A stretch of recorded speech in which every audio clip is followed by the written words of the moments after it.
যাদের নামাজ পড়ার সময় দুনিয়াবি চিন্তা মনে আসে বা নামাজে অমনোযোগী তৈরি হয়, তারা ভিডিওটি শেষ পর্যন্ত দেখার অনুরোধ রইল। হযরত আলী রাদিয়াল্লাহু তাআলা আনহুর কাছে একজন ব্যক্তি এসেছে। তখন লোকটা বলল, হুজুর, আমার নামাজে মন বসে না। নামাজে দাঁড়ালে আমার দুনিয়াবি নানা চিন্তা আসে। হুজুর, আমার এই নামাজ কি আল্লাহ তাআলা কবুল করবেন? তখন হযরত আলী রাদিয়াল্লাহু তাআলা আনহা বলেছেন, না, তোমার নামাজ কবুল হবে না। তখন লোকটা মনে অনেক কষ্ট নিয়ে চলে যাচ্ছেন। এমন সময় রাসূল সাল্লাল্লাহু আলাইহি ওয়াসাল্লাম এসে হযরত আলী রাদিয়াল্লাহু তাআলা আনহুকে জিজ্ঞাসা করলেন, ইয়া আলী, আপনার কাছে লোকটা কেন এসেছিল?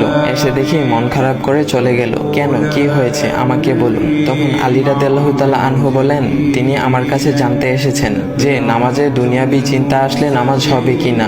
আমি বলেছি, না, তোমার নামাজ কবুল হবে না। রাসূল সাল্লাল্লাহু আলাইহি ওয়াসাল্লাম তখন বলেন, ইয়া আলী, আপনাকে আমি একটা চাদর উপহার দিতে চাই, তবে একটা শর্ত আছে। আলী রাদিয়াল্লাহু তাআলা আনহু খুশি হয়ে বলেন, ইয়া রাসূলুল্লাহ, কি শর্ত তা বলুন, আমি আপনার সকল শর্ত মেনে নিব। বুঝতেই তো পারছেন রাসূল সাল্লাল্লাহু আলাইহি ওয়াসাল্লামের চাদর বলে কথা। তখন রাসূল সাল্লাল্লাহু আলাইহি ওয়াসাল্লাম বললেন, ইয়া আলী, আপনি যদি এই মুহূর্তে 2 রাকাত নামাজ একনিষ্ঠভাবে পড়তে পারেন দুনিয়াবি সকল চিন্তা দূর করে, তাহলে আমি আপনাকে সেই চাদরটি উপহার দেব।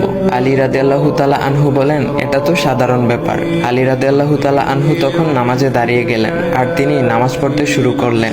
এমন সময় তার মনের মধ্যে শুধু ভাবনা চিন্তা আসতে শুরু করলো, আচ্ছা, আমাকে যে রাসূল সাল্লাল্লাহু আলাইহি ওয়াসাল্লাম যে চাদরটা দিবেন, সেটা কি ফাতিমার চাদর নাকি রাসূল সাল্লাল্লাহু আলাইহি ওয়াসাল্লামের? আচ্ছা, চাদরখানা দেখতে কেমন হবে?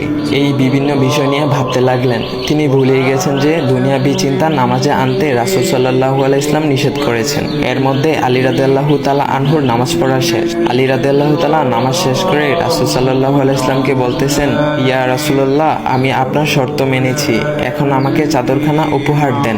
রাসূল সাল্লাল্লাহু আলাইহি ওয়াসাল্লাম বলেন, ইয়া আলী, আপনি কি একনিষ্ঠভাবে দুনিয়াবি চিন্তামুক্ত ছাড়া 2 রাকাত নামাজ পড়েছেন? তখন আলী রাদিয়াল্লাহু তাআলা আনহা মুচকি হেসে বললেন, না ইয়া রাসূলুল্লাহ, আমি আপনার চাদর নিয়ে অনেক কিছুই ভেবেছি। তখন রাসূল সাল্লাল্লাহু আলাইহি ওয়াসাল্লাম বলেন, ইয়া আলী, নামাজ তোমারও হয়েছে, আর তুমি যাকে নামাজ হবে না বলে ফতোয়া দিয়েছো, তার নামাজও আল্লাহ তাআলা কবুল করে নিয়েছেন। শোনো আলী, দুনিয়াবি চিন্তা দ্বারা নামাজ বাতিল হয় না, নামাজ মহান আল্লাহ তাআলা কবুল করে নেন। সকল ফরজ নিয়ম কানুন মেনে নামাজ পড়লে নামাজ হবে ইনশাল্লাহ। তবে আমাদের সকলের উচিত নামাজ আদায় করার সময় একমাত্র আল্লাহকে স্মরণ করে নামাজ আদায় করা। নামাজে দাঁড়ালে দুনিয়াবি চিন্তা মাথায় আসে, এটা শয়তানের একটা ফাঁদ। আল্লাহ তাআলা আমাদের সকলকে শয়তানের কুমন্ত্রণা থেকে হেফাজত রাখুক এবং সঠিকভাবে মনোযোগের সাথে নামাজ আদায় করার মতো তৌফিক দান করুক। সবাই বলি আমিন। চাইলে ভিডিওটা আপনি অন্যদের কাছে শেয়ার করতে পারেন, এতে অন্যদের ভুল ভ্রান্তিগুলো দূর হবে।